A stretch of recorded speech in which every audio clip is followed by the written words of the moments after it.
Buenas tardes, mi nombre es Alejandra Bolívar Campo, estoy cursando el segundo semestre de la licenciatura de médico cirujano en la Universidad Juárez Autónoma de Tabasco y hoy les vengo a presentar el tema de las glándulas suprarrenales. Anatomía. Muy bien.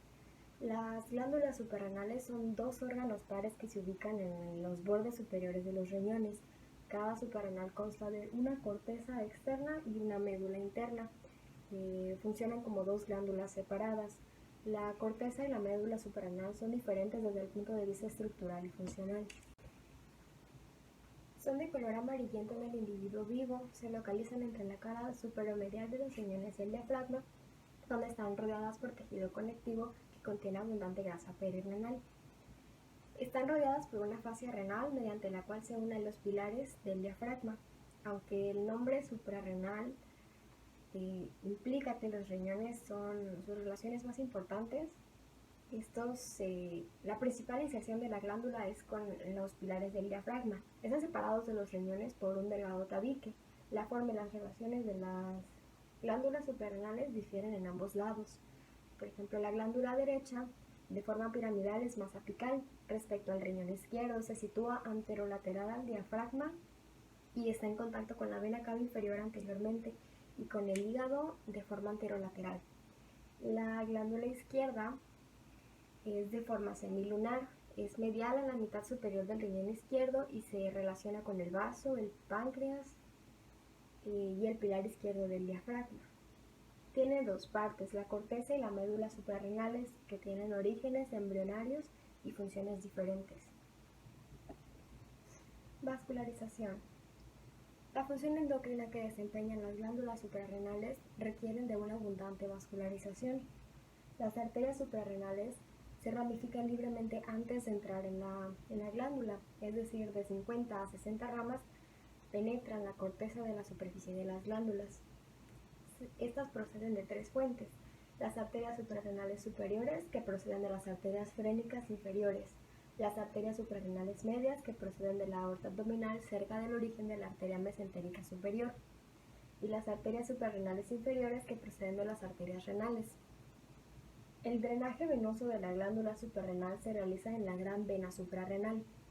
La vena suprarrenal derecha es corta y drena en la vena cava inferior, mientras que la vena suprarrenal izquierda, que es más larga, a menudo se une a la vena frénica inferior y desemboca en la vena renal izquierda.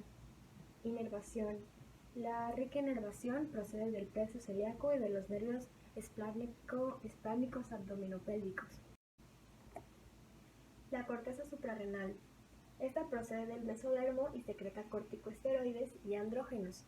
Estas hormonas hacen que se retenga sodio y agua en respuesta al estrés, aumentando el volumen y la presión de la sangre. También afecta a los músculos y órganos como el corazón.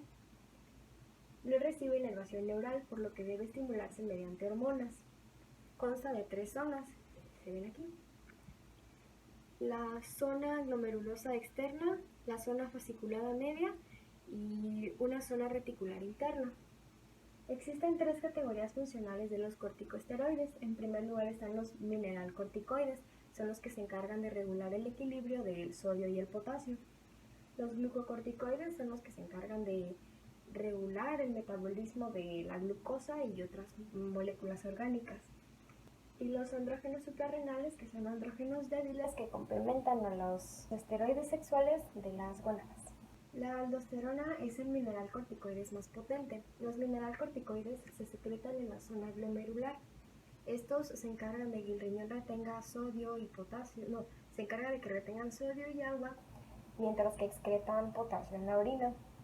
Estas acciones ayudan a incrementar el volumen sanguíneo y la presión arterial y a regular los electrolitos en sangre. El glucocorticoide que predomina en los humanos es el cortisol.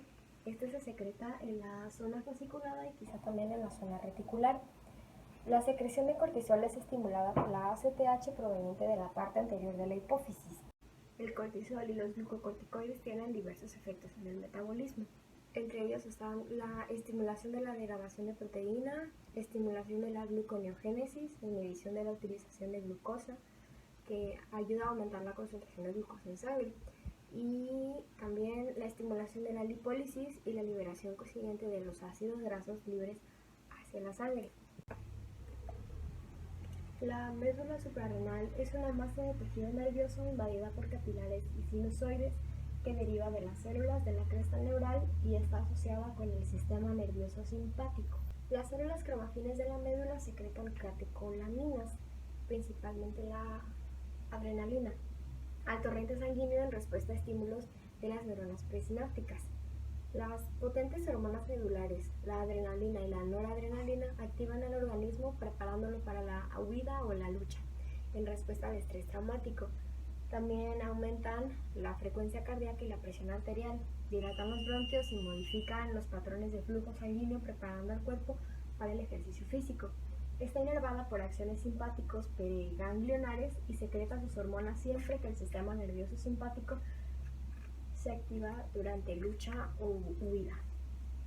Los efectos de estas hormonas catecolaminas son similares a los causados por estimulación del sistema nervioso parasimpático. Las hormonas aumentan el gasto y la frecuencia cardíaca. La activación del eje hipófisis suprarrenal. En situaciones estresantes hay incremento de la secreción de ACTH desde la parte anterior de la hipófisis y de esta manera hay aumento de la secreción de glucocorticoides a partir de la corteza suprarrenal. ¿Qué quiere decir esto? Tenemos la imagen. ¿A qué se refiere con estrés en específico? Esto puede ser ocasionado por infecciones, traumatismo, quemaduras, intervenciones quirúrgicas. Entonces, la concentración de cortisol puede aumentar en proporción con la gravedad del estrés. Cuando una persona sufre el estrés propio de infecciones, traumatismo, quemaduras graves o hasta de intervención quirúrgica, la concentración de cortisol puede aumentar en proporción con la gravedad del estrés, es decir, cuando existe un estrés inespecífico, se produce la activación del eje hipófisis suprarrenal.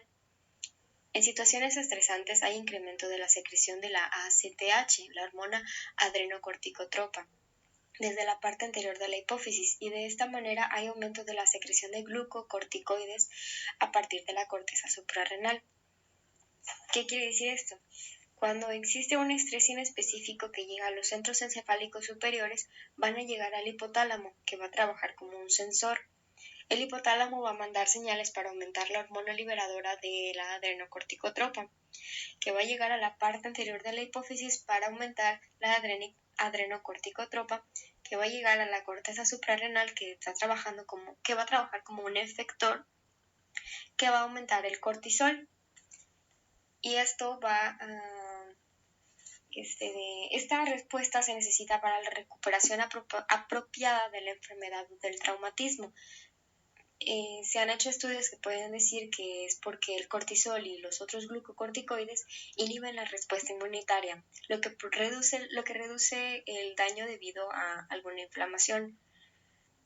Las infecciones y los traumatismos graves que desencadenan una respuesta inmunitaria también activan mecanismos para limitar dicha respuesta.